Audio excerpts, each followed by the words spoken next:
Hi everyone, आप सब कैसे हो। उम्मीद है कि आप सब अच्छे होंगे। आइए आज की कहानी शुरू करते हैं। राजकुमारी सिंड्रेला। एक नगर में एक धनी व्यापारी रहा करता था। उसकी एला नाम की एक बहुत सुंदर बेटी थी। एला की माँ नहीं थी। बिना माँ की बच्ची एला को उसके पिता बहुत प्यार करते और उसकी हर ज़रूरतों का ख्याल रखते थे। एला भी अपने पिता से बहुत प्यार करती थी, लेकिन माँ की कमी उसे अक्सर महसूस होती और वो उसे याद करके रोया करती थी। एला के पिता व्यापार के सिलसिले में अक्सर नगर से बाहर रहते थे। अपने पीछे उसे सदा एला की चिंता सताया करती थी, इसलिए दूसरा विवाह कर वे एला के लिए माँ ले आए। एला की सौतेली माँ एक दुष्ट औरत थी। उसका इरादा एला के पिता की दौलत पर ऐशो आराम का जीवन व्यतीत करना था। उसकी पहले से ही 2 बेटियां थीं। वे बदसूरत और अपनी माँ की तरह ही दुष्ट थीं। शादी के बाद एला की सौतेली माँ और बहनें उसके घर पर रहने लगी। एला के पिता के सामने तो वे उससे बहुत मीठी बातें करती और बहुत अच्छा व्यवहार करती, लेकिन उसके पीठ पीछे उसे तंग करने का कोई अवसर हाथ से जाने नहीं देती थी। एक रोज एला के पिता को व्यापार के सिलसिले में नगर से बाहर जाना पड़ा। कई महीने गुजर गए। एला इंतजार करती रही, लेकिन उसके पिता नहीं लौटे। एक दिन उनके मौत की खबर आई। पिता के जाने के बाद एला अकेली रह गई थी। उसकी दुष्ट सौतेली माँ घर की मालकिन बन बैठी और अब एला की हालत अपने ही घर में नौकरानी जैसी हो गई। राजकुमारी की तरह जीवन जीने वाली एला को उसकी सौतेली माँ पहनने के लिए फटे पुराने कपड़े देती और घर का पूरा काम करवाती। फटे पुराने कपड़ों में भी एला बहुत सुंदर लगती थी, इसलिए उसकी दोनों बदसूरत बहनें उससे जलती कुड़ती रहती थीं। अकेली एला के दोस्त उस घर में रहने वाले 2 चूहे और एक नन्ही चिड़िया थी। दिन भर काम करने के बाद जब भी समय मिलता वो उनके साथ खेला करती थी। रात को अक्सर थक कर वो अंगीठी के किनारे ही सो जाती। सोते समय अंगीठी की राख छिटक कर उस पर गिरने लगती। सुबह सुबह उस पर अंगीठी की राख बिखरी होती, जिसे देखकर उसकी सौतेली बहनें उसे सिंड्रेला के नाम से चिढ़ाती। धीरे धीरे उसका नाम सिंड्रेला पड़ गया।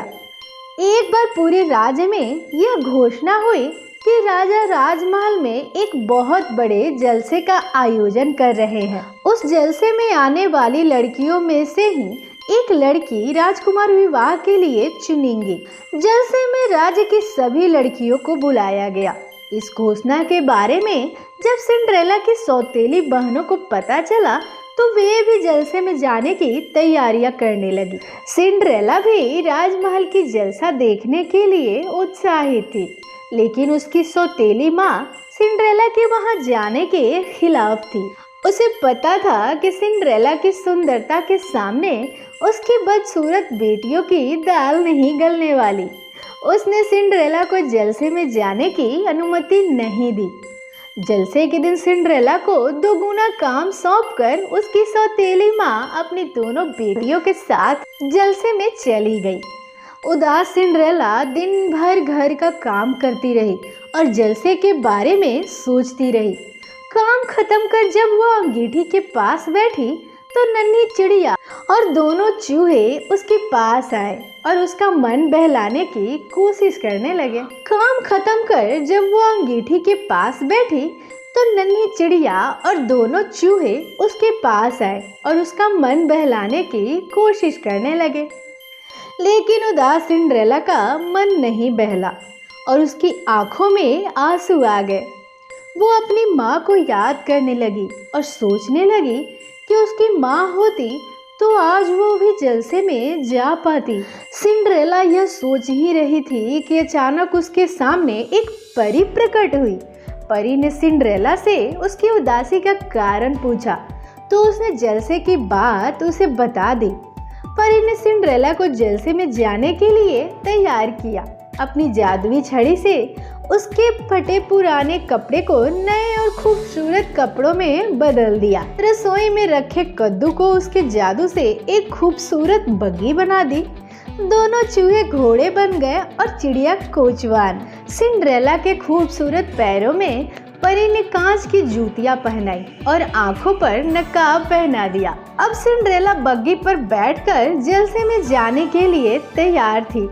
जाते जाते परी ने उसे कहा कि उसका जादू रात के 12 बजे तक ही रहेगा और उससे पहले उसे किसी भी सूरत में वापस आना होगा, नहीं तो जादू समाप्त होते ही वो अपने फटे पुराने कपड़ों में आ जाएगी। सिंड्रेला ने परी को वचन दिया कि वो रात 12 बजे के पहले घर वापस आ जाएगी और फिर वो जलसे के लिए निकल गई। सिंड्रेला जब जलसे में पहुंची तो सब उसकी सुंदरता को देखकर हैरान थे। वो जलसे की सबसे सुंदर लड़की थी।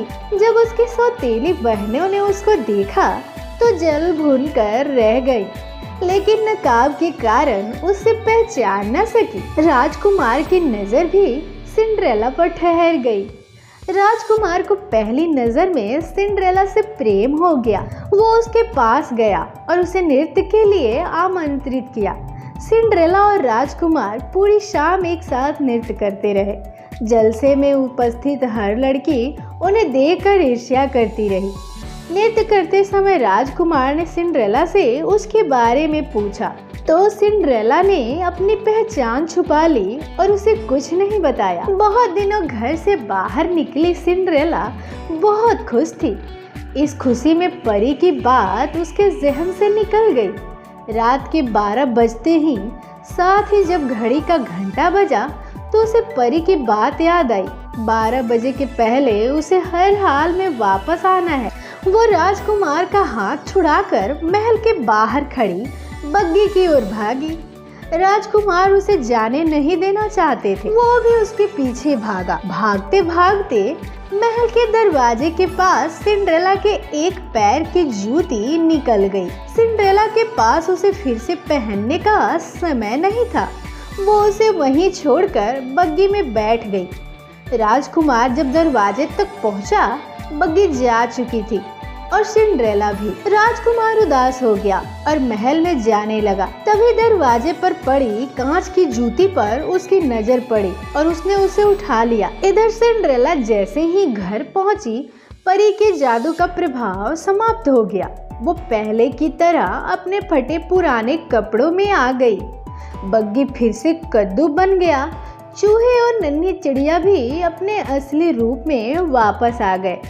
लेकिन सिंड्रेला बहुत खुश थी। उसने परी का शुक्रिया अदा किया। परी उसे ढेर सारा आशीर्वाद देकर वापस चली गई। दिन बीतने लगे। राजकुमार के मन में अब भी सिंड्रेला बसी हुई थी। वो उसे भूल नहीं पा रहा था। उसने मन बना लिया कि वो किसी भी तरह सिंड्रेला को ढूंढ निकालेगा और उसके साथ विवाह करेगा। सिंड्रेला को ढूंढने के लिए उसके पास उसकी कांच की जूती थी।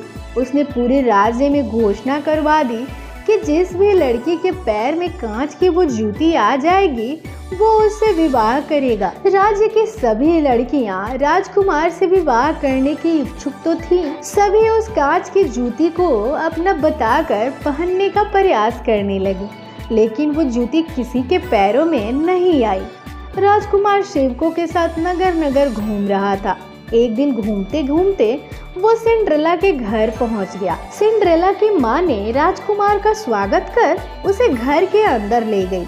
वहां उसे अपनी दोनों बेटियों से मिलवाया, लेकिन सिंड्रेला को राजकुमार के सामने आने नहीं दिया। सिंड्रेला की सौतेली बहनें कांच की जूतियां पैरों में पहनने लग गई, लेकिन लाख कोशिशों के बाद भी वो उनके पैरों में नहीं आया। निराश राजकुमार वहां से जाने लगा था कि उसकी नजर पर्दे के पीछे से झांकते सिंड्रेला पर पड़ गई।